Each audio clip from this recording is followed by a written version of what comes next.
கோத்தகிரி பகுதியில் தேயிலை பறித்துக் கொண்டு இருந்த பெண்ணை பாம்பு கடித்ததால் அந்த பாம்புடன் சிகிச்சைக்காக வந்த பெண்ணால் மருத்துவமனையில் பரபரப்பு ஏற்பட்டது.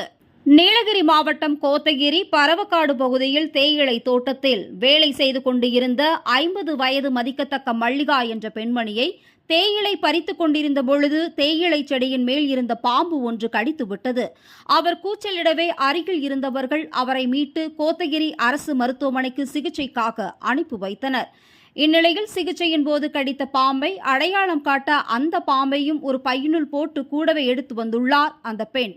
கடித்த பாம்பு மலபார் பிட் வைப்பர் இனத்தைச் சேர்ந்ததால் அதற்கு தகுந்த சிகிச்சை அளிக்கப்பட்டு வருகின்றனர்.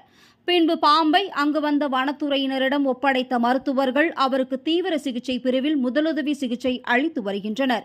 பின்பு அங்கு வந்த வனக்காவலர் லோகேஷ்குமார், ராஜேஷ்குமார் மற்றும் காவலர்கள் ஆகியோர் பாம்பை மீட்டு அடர்ந்த வனப்பகுதிக்குள் விட்டனர். மேலும் அந்த பாம்பு மலபார் பிட் வைப்பர் வகையை சார்ந்தது என்றும் சிறிதளவு விஷத்தன்மை கொண்டது என்றும் வனத்துறையினர் தெரிவித்தனர்.